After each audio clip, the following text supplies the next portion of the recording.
주님 예배하고자 주님 앞에 나왔습니다. 예배하는 자에게 은혜 주시고 예배하는 자를 만나 주시고 예배하는 자에게 주의 크고 놀라운 감동과 은혜와 깨달음을 허락하여 주옵소서.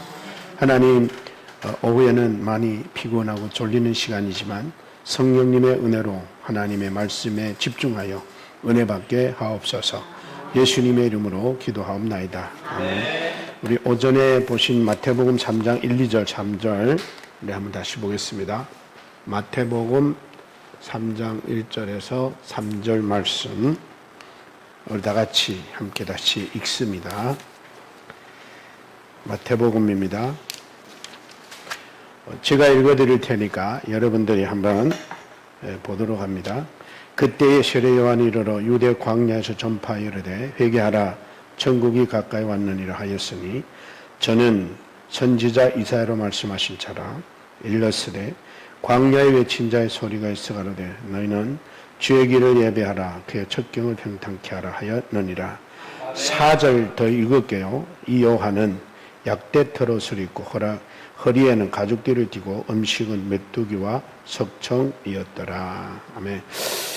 오전에는 우리 회개하라를 외친 요한에 대했습니다. 그래서 오늘은 세례 요한에 대해서 조금 이제 얘기하려고 합니다. 오전에는 우리 회개하라 천국이 가까이 왔다고 선포했고 외쳤고 그래서 외쳤는데 회개에 외치는 자가 바로 이 요한인데 이 요한은 이사야 선지자를 통해서 이미 요한이 이 땅에 올 때 회개를 선포하라고 보냄을 받은 자다. 오전에 말씀을 드렸죠. 그래서 이사야 4장 3절의 말씀을 통해 가지고 요한이 그 말씀을 읽고 나는 이것을 위해 보냄받았구나. 보냄받았구나. 이거를 알았기 때문에 세례 요한은 거침없이 담대히 즉석으로 회개를 선포할 수 있었다라고 여러분에게 말씀을 드렸습니다. 근데 말라기 3장에도 보면은 말라기 3장 1절에도 보면은 똑같은 예언을 합니다. 제가 읽어드릴게요. 만군의 여호와가 이르노라. 하나님이 직접 말씀하는 거죠. 말라기 선지자에게 보라 내가 내 사자를 보내리니. 사자 누구의 사자라고 했죠? 나의 사자. 하나님의 사자를 보내리니 그 사자가 누구 앞에? 내 앞에 하나님 앞에서 길을 준비한다. 그래서 길을 준비한다. 길 준비. 자, 길을 준비한다라고 합니다. 또 너희가 구하는 바 주가 갑자기 그의 성전에 임하리니 곧 너희가 사모하는 바 언약의 사자.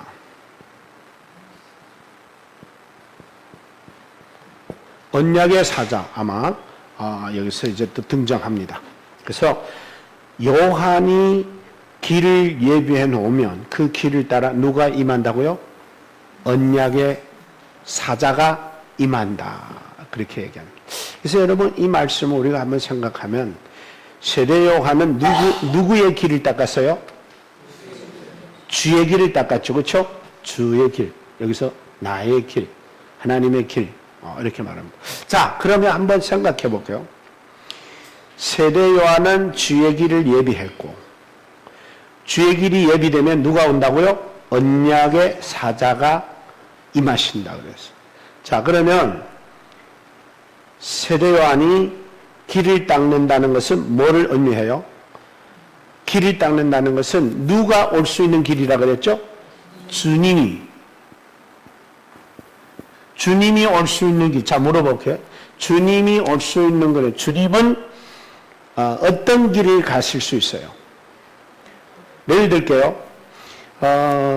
회개 안 하면 회개 안 한 곳에 주님이 갈 수 있어요, 없어요?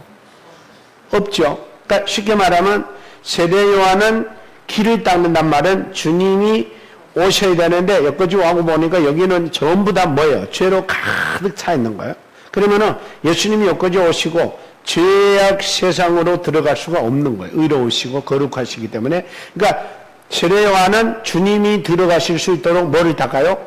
길을 닦아야 되는데 길은 뭐가 막힌 거예요? 죄로 인해 막혀버려서. 이사야서에 보면은 이런 말이 나오죠. 이사야서 59장의 1절과 2절에 보면은 너와 나의 사이에 뭐가 놓여있다?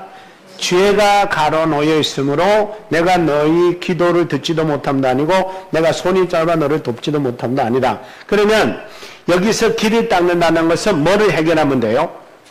죄가 해결이 되면 되겠죠. 그러니까 하나님 그리고 인간. 그러면 인간과 하나님 사이에 뭐가 놓여있다고요? 죄가 가로 놓여있으니까 하나님의 손이 나한테 닿으려니까 뭐가 걸려요? 죄가 걸려요. 그 하나님이 내 기도를 들으시려니까 뭐가 걸려요? 죄가 걸려요. 그러니까 내가 하나님께 가든지 하나님이 내한테 오든지 둘 중에 하나가 해야 되잖아요. 근데 우리가 하나님께 갈 수 있어요? 없어요? 없어요. 하나님이 나한테 와야 되는데 하나님이 오고는 싶은데 뭐 때문에 모아요? 죄 때문에 모아요. 그러면 이 죄 문제를 해결하는 게 하나님이 나한테 오게 하는 뭐예요? 길을 닦는 거잖아요. 그렇죠? 그래서 세례 요한이 와가지고 죄를 뭐 하게 했어요? 회개케 한 거예요. 그러니까 이 죄 문제가 해결되면 하나님 우리 가운데 올 수 있단 말이죠. 그렇죠? 자, 그래서 그리하면 누가 이 말이니? 언약의 사자가 길 닦아진 길로 인해서 주님이 필요한 자에게 임하신단 말이에요. 그러니까 회개 없이 주님이 우리 가운데 올 수 있어요? 없어요? 없어요. 주님이 우리인데 오려면 우리가 회개해야 돼. 죄 문제 해결해야 돼. 그래서 예수 그리스도, 즉 언약의 사자가 우리한테 오기까지 이 죄 문제를 해결하려면 그 해결하는 사람은 누구가 붙어졌느냐? 바로 세례 요한이 그 일을 위해 보냈다. 자, 그래서 오늘 이 세례 요한이 그러면 과연 예수님께서 뭐라고 하셨느냐? 마태복음 10장 11절에 뭐 이런 말합니다. 기록된 바 보라 내가 내 사자를 내 앞에 보내니 그가 내 길을 예비하면 내 길 주님의 길을 내 앞에서 준비하라 그랬죠. 하신 것이 곧 이 사람을 가리킵니다. 여기서 이 사람 나옵니다. 이 사람. 자, 길을 준비하라고 했는데 그 길을 준비하라는 사람이 아까 이사야 선지자를 통해 가지고 예언했죠. 그 이사야 선지자를 통해서 우리가 알기를 누구라고 알았어요? 세례 요한이라고 했어요. 그 세례 요한이라고 안 하는데 세례 요한이라고 여기서 이제 아직 얘기하지 않고 이 사람에 대해서다 그랬단 말이에요. 자, 근데 이 선지자 신약에 왔으니까 세례 요한을 놓고 세례 요한. 자, 마가복음 1장 2절에도 선지자 이사야의 글에 보라 내가 내 사자를 내 앞에 보내니 그가 내 길을 준비하리라. 길을 준비하라고 보냈어요. 근데 누가복음에 보면 7장 27절에 기록된 바 보라 내가 내 사자를 내 앞에 보내리니 그가 내 앞에서 내 길을 준비하리라 한 것이 이 사람을 가리킵니다. 이렇게 나오는 거예요. 자, 근데 이 사람을 말라기 선지자가 벌써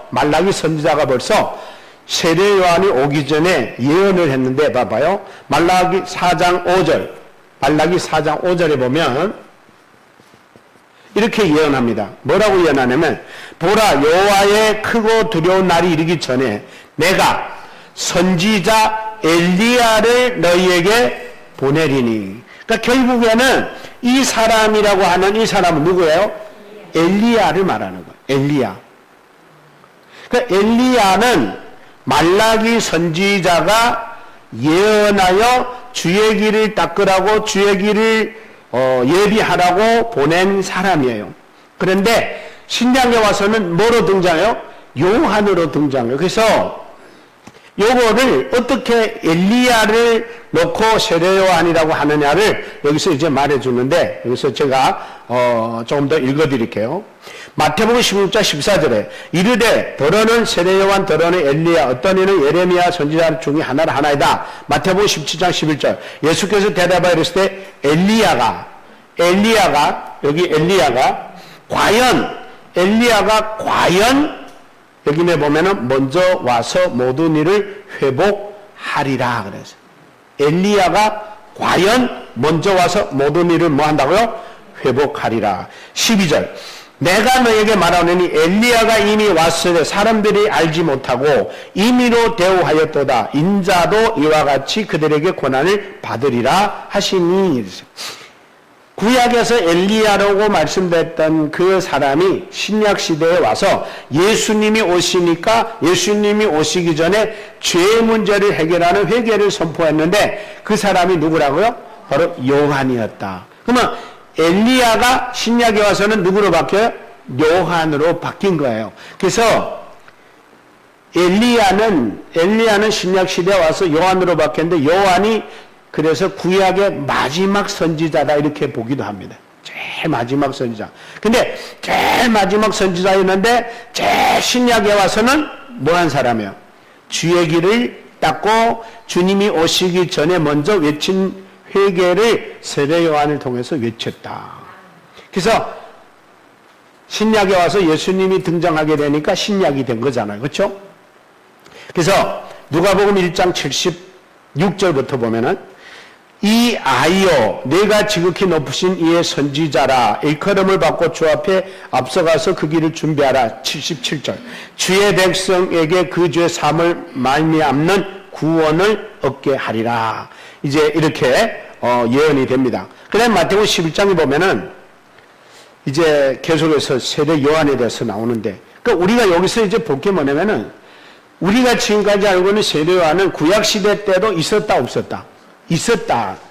말라기 선지자 때 있었는데 말라기 선지자를 통해서 제일 마지막에 내 사자를 너에게 보내겠다라고 한단 말이에요. 근데 이제 나중에 제자들이 이렇게 깨닫습니다.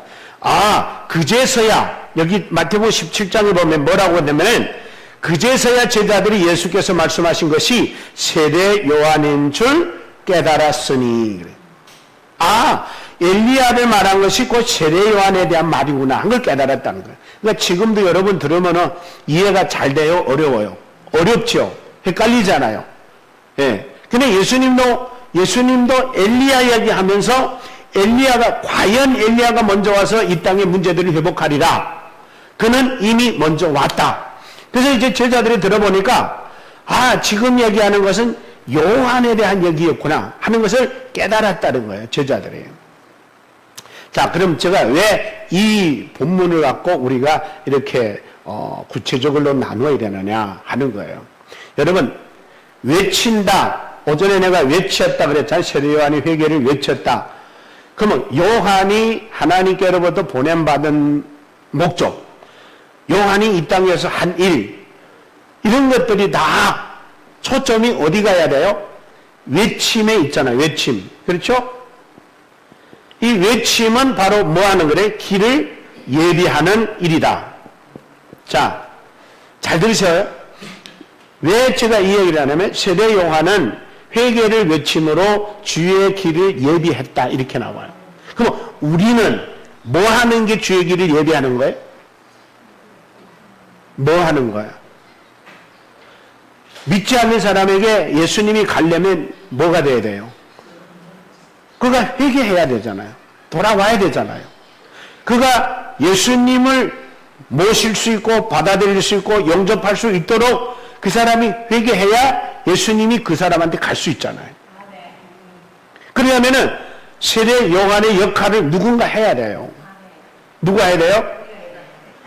한번 따라해봐요. 나는 이 시대 세례 요한이다.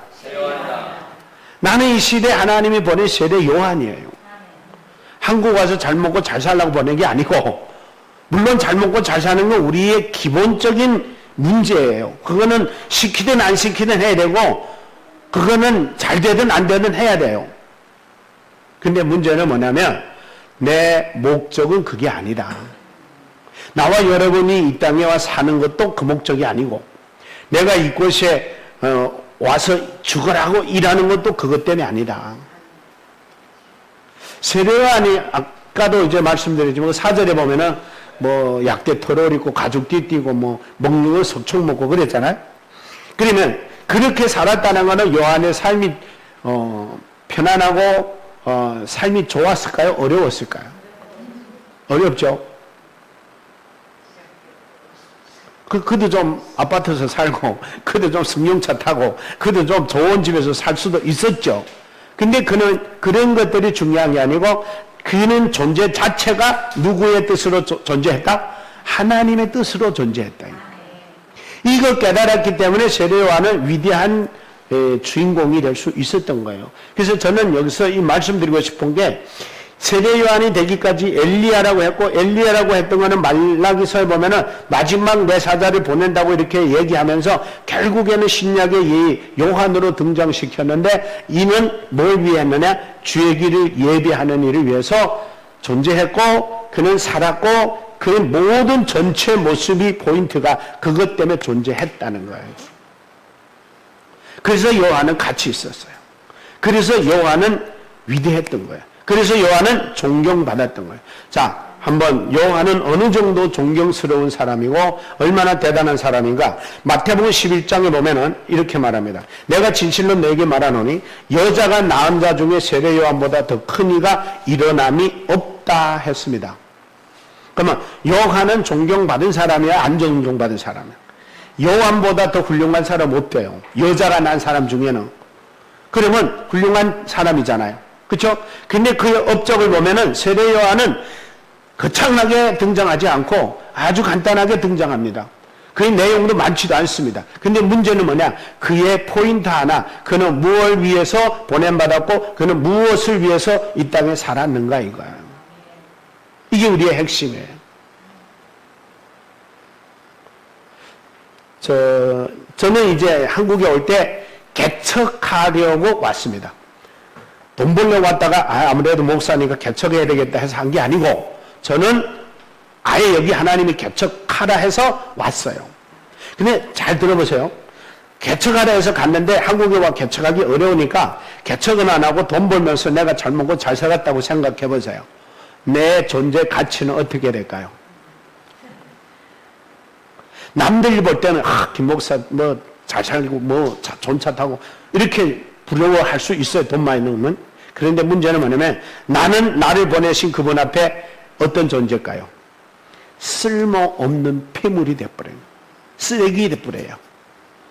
왜 그런지 아세요? 이것을 내가 쓰려고 여기다 갖다 놨는데 얘가 글 써 앉으면은 귀중할까요? 쓸모없을까요?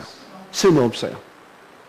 여러분 이거 아주 굉장히 중요하게 심각하게 생각해야 되는데 하나님은 나를 교회 개척하라고 한국에 보냈더니 제일 먹고 사는데 바빠가지고 정신없이 돌아친다면 하나님 앞에 너는 필요 없어. 너는 나한테서 이제 필요 없어. 이런 존재가 되어버려요. 제가 말하고 싶은 것은 요한은 대단한 내용이 등장하지 않습니다.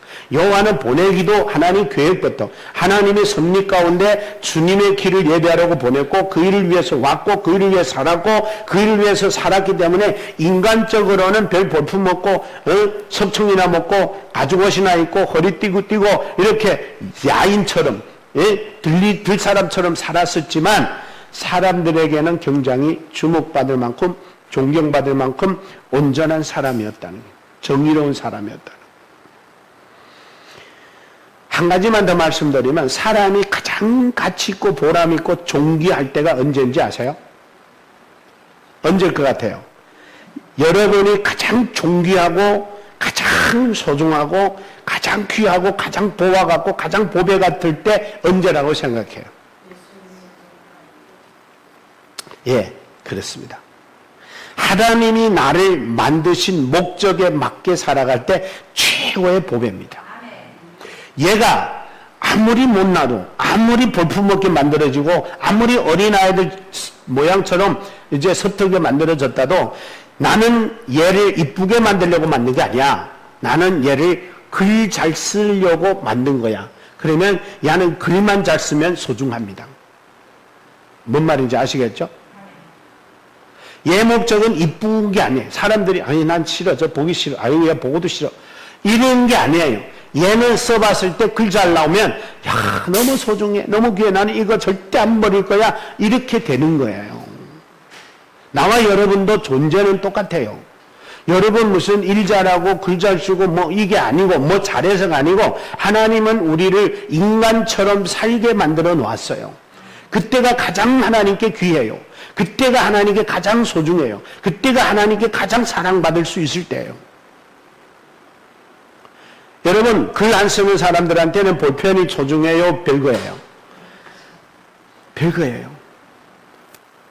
근데 글 쓰는 사람한테는 볼펜이면 무조건 좋습니다.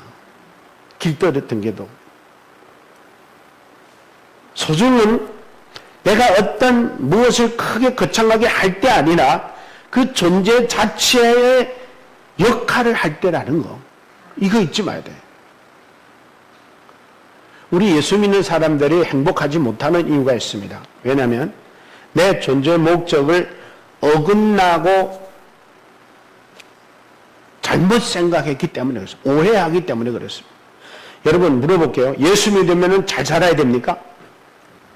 예수 믿으면 모든 일이 잘 돼야 됩니까? 예수 믿으면 자녀들이 잘 돼야 됩니까? 예수 믿으면 집안이 부지런히 돈도 많고 성공도 하고 모든 일이 순리롭고 이래야 합니까? 이렇다고 예수 믿는 사람은 절대 행복해질 수 없습니다. 왜냐하면 하나님이 나를 이 땅에 보내서 살게 한 목적을 잘못 깨닫고 있기 때문입니다. 예수 믿으면 복받고 예수 믿으면 출세하고 예수 믿으면 성공하고 예수 믿으면 잘 된다라고 하는 이것이 내 신앙으로 사로잡았기 때문에 그렇습니다. 그래서 그게 안 되면 나는 불행하고 원망스럽고 불평스럽고 그렇습니다. 여러분 주님 위해서 죽을 수도 있을 때가 언제였을까요? 여러분 언제 주님 위해서라면 죽을 수도 있었을 것 같아요. 요새 그렇게 주를 위해 죽을 사람 손드시 하면 손들 만해요? 여러분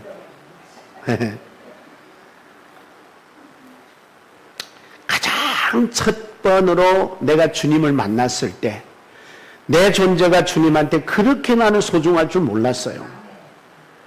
부끄러운 얘기지만 저는 예수님 만나기 전에는 정말 인간 아닌 인간이 생각해봐도 인간적으로 못 살았어요. 우리 부모님이 고생 많이 했죠. 속 많이 타고 망나니처럼 정말 쓰레기처럼 정말 살았기 때문에 나는 예수님 믿고 나가 인간이 죄인이라 할 때 나는 두 말 없이 인정했어요. 나는 죄인입니다. 맞습니다. 내가 예수님을 만난 것은 예수님 나는 죄인이기 때문에 나는 죄 문제를 해결해 준다니까 만난 거예요. 그러니까 받아들이고 그러니까 인정한 거예요. 만약에 죄 문제를 해결하지 못한다면 나는 여전히 받아들이지 않았을 거예요. 왜? 나는 죄인인 걸 알았기 때문에 내가 너무 죄인 같은 인생으로 살았다는 걸 나는 알고 있었기 때문에 여러분 그때 주님이 나한테 이런 마음을 줬어요. 내가 너를 위하여 몸버려 피 흘려 죽었다라는 얘기였습니다. 그때 나는 내가 내 존재를 압니다. 나는 누가 나를 대신해 죽을 수 있는 그런 의인도 아니고 훌륭한 사람도 아니고 대단한 사람도 아니고 죄인이고 쓰레기고 나는 정말 망나니 같은 인생이었는데 나를 위해서 대신 죽었다라고 하는 것은 그분 앞에 나는 그만한 가치가 있는 존재라는 걸 주님이 인정했기 때문에 그런 겁니다. 그것보다 더 내 존재가 더 존귀하고 소중하게 여겨주는 존재는 없습니다. 아마 우리 부모님도 나를 그렇게까지 생각 못했을 겁니다. 그때 주님의 그 크고 놀라운 은혜를 깨달았을 때 내가 제일 처음 고백한 게 뭐냐면 이겁니다. 이제 나는 어떻게 살아야 합니까? 무엇을 위해 사는 게 가장 인간답고 가장 내가 주님을 위해 사는 겁니까? 라고 했을 때 그때 첫 신앙일 때 예수 전도하는 거. 그래서 많은 사람을 천국으로 인도하는 거. 정말 첫 예수 믿고 나서는 정말 막 아무 집이나 문 열고 들어가서 예수 믿고 천국 가자고 전도했던 때입니다. 그때는 정말 주님, 나는 주님을 위해서 죽을 수 있습니다. 그럴 때였거든요. 왜? 주님이 나를 가장 최고로 인정해서 나를 위해 생명까지 바쳐주신 그 놀라운 은혜를 깨달았을 때니까. 근데 지금 많이 식어졌죠. 정말 지금 주님께서 나한테 너 정말 나를 위해 목숨 바칠 수 있어라고 하면 나도 한참 동안 고민해 볼 것 같아요. 왜 그럴까요? 주님의 첫사랑이 식어졌기 때문에 그렇습니다. 내 존재가 잘 먹고 잘 살기 위해 있는 것처럼 생각하기 때문에 그렇습니다. 주님 앞에 내 존재를 다시 이제 다 잃어버려가고 있기 때문에 그렇습니다. 내 존재에 대해서 착각하고 있기 때문에 그렇습니다. 여러분, 우리는 오늘 다시 여호와를 생각하면서 여호와는 하나님께서 보내심을 정말 받을 때부터 그는 회개를 외치라고 주의 길을 닦으라고 주의 길을 예비하라고 보냈다는 사실을 깨달았기 때문에 그는 좋은 환경, 출세, 성공도 추구하지 않고 자기에게 처해 있는 그 열악한 환경 속에서도 오직 예수 그리스도를 위하여 길을 닦는 그런 일에 충실했다는 사실입니다. 우리는 과연 남은 생애가 무엇을 위해서 이 한 몸 바쳐야 될까요? 환경은 중요하지 않습니다. 형편은 중요하지 않습니다. 우리에게 있어서 형편이나 학벌이나 학문이나 내가 가지고 있는 조건들이 나를 가치 취급하지 않습니다. 여러분은 여러분의 인생에서 여러분 존재에서 무엇이 가장 가치 있다고 생각합니까? 여러분들은 무엇이 가장 여러분에게 최고의 가치라고 생각합니까? 여러분이 공부 많이 한 거? 아니 여러분이 돈 많이 벌어놓은 거? 아니 여러분이 성공해 놓은 거? 아니 여러분 좋은 가정 이룬 거? 이런 것들도 있을 수 있습니다. 자녀 잘 키워 출세시킨 거? 이런 거 자랑할 수 있습니다. 그러나 그것은 어디까지나 우리의 자랑거리가 아니라 하나님이 우리를 보내신 뜻을 위해서 살아가는데 가장 기본적이고 가장 보편적인 기본의 복을 우리에게 주신 것뿐입니다. 그게 우리의 목적도 아니요 이유도 아니요 그것이 우리의 전부가 아니라 우리 모든 것들은 내 존재가 전부여야 합니다. 나는 여러분들이 교회 나왔다 안 나왔다 다른 교회 갔다 여기 왔다 이렇게 하는 거 다 좋습니다.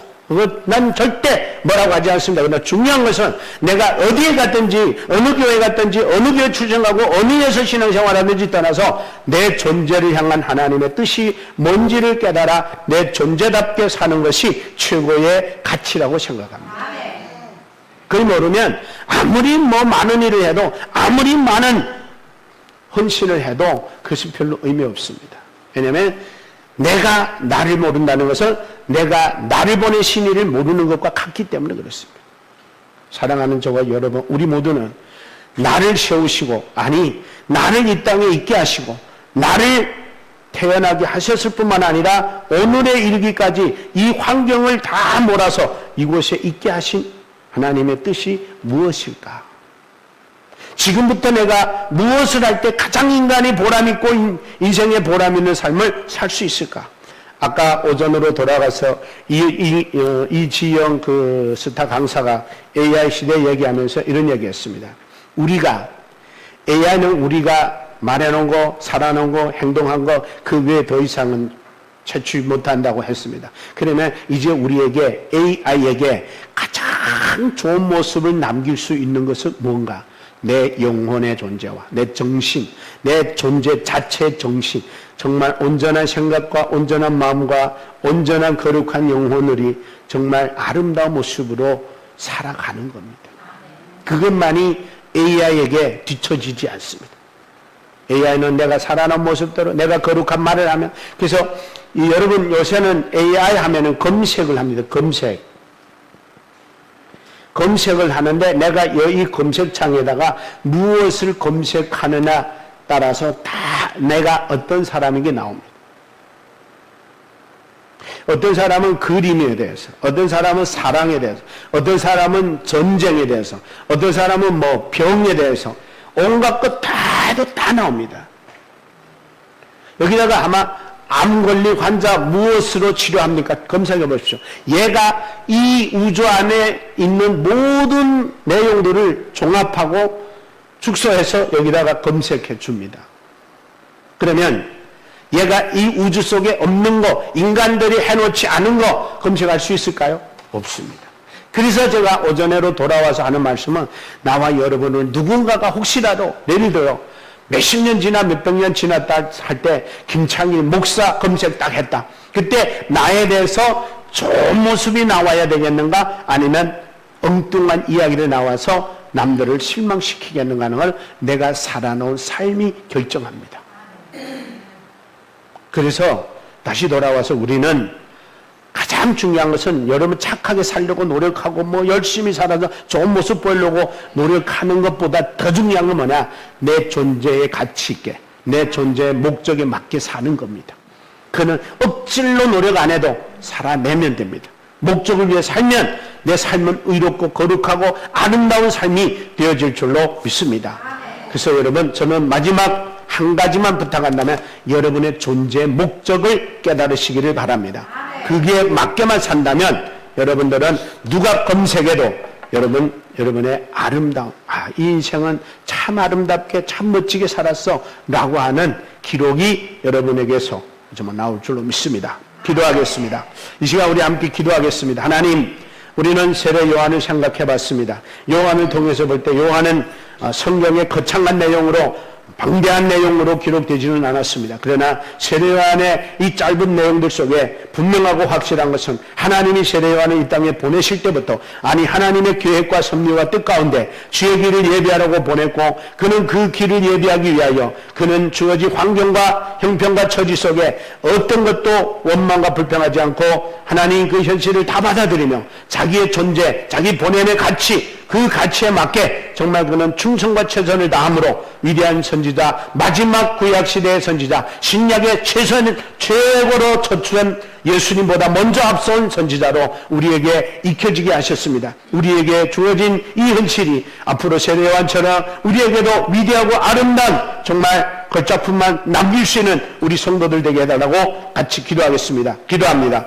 고마우신 하나님 아버지, 이 시간 우리는 세례 요한을 생각해 봤습니다. 하나님 아버지, 세례 요한은 예수 그리스도가 이 땅에 오시기 전에 예수 그리스도의 오심을 위하여 주의 길을 예배하고 주의 길을 평탄케 하는 일을 맡아 하나님의 보냄을 받아 이 땅에 왔습니다. 구약에서는 엘리야로, 신약에 와서는 세례 요한으로 아버지 하나님 등장하게 되는 모습을 봅니다. 그의 환경과 그의 형편과 그의 처지는 정말 어떠한 누구보다도 어렵고 연약한 환경이었습니다. 그럼에도 불구하고 자기가 이 땅에 보냄받은 목적과 이유와 정말 비전을 분명히 알았기에 그는 환경을 탓하지 않고 여건을 탓하지 않고 형편을 탓하지 않고 오로지 자기가 해야 할 일에 집중하며 오직 주의 길을 예배하고 주의 길을 척경을 평탄케 하는 일에 최선을 다하고 최선을 다했기에 그의 업정은 위대한 업정으로, 그의 기록은 위대한 기록으로 남았던 아름다운 모습을 우리는 이 시간에 읽어봤습니다. 하나님 아버지, 우리가 이 땅에 아버지 하나님 왜 살고 있는지, 왜 한국에 왔는지, 오늘날 내가 사는 이유는 뭔지를 깨달아 하나님, 내가 주어진 이 삶의 현장에서 오늘도 내일도 모레도 주님 앞에 서는 날까지 내 존재의 목적에 맞게 살아갈 때에 하나님, 나중에 언젠가 우리 후손들이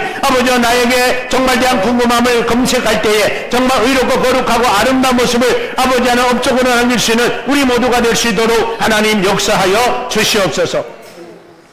사랑합니다. 하나님 아버지, 우리는 무엇을 해서 위대해지는 것이 아니라 이미 하나님께서 우리를 위대한 존재로, 존귀한 존재로, 사랑의 존재로 선택해 주셨습니다. 이 땅에 보내실 때 하나님은 분명히 하나님의 영광과 하나님을 찬미하기 위하여 우리를 이 땅에 보내셨습니다. 아버지, 그것을 깨달아 내 삶이, 내 정말 모든 일거수일투족이 하나님을 찬양하고 하나님을 영화롭게 하는 일에 쓰임받고 그렇게 산다면 언젠가는 우리의 후손들이 우리를 검색했을 때 우리의 아름다운 업적이 그들에게 정말 전달되고 기록에 남게 될 수 있게 도와주시옵소서. 아버지, 부끄럽게도 우리 아버지는, 우리 어머니는, 우리 형님은, 우리 누나는 돈만 벌어서 잘 먹고 잘 사다가 갔다라는 그 어리석은 기록이 남지 않게 하여 주시고, 정말 주를 위해 살고 주를 위해 일하고 주를 위해 죽었다라는 거룩한 기록이 남겨 후손들에게 알릴 수 있는 우리 사랑하는 성도들의 미래가 될 수 있도록 축복해 주시옵소서. 예수 그리스도의 이름으로 기도합나이다. 아멘. 하늘에 계신 우리 아버지여, 이름이 거룩히 여김을 받으시오며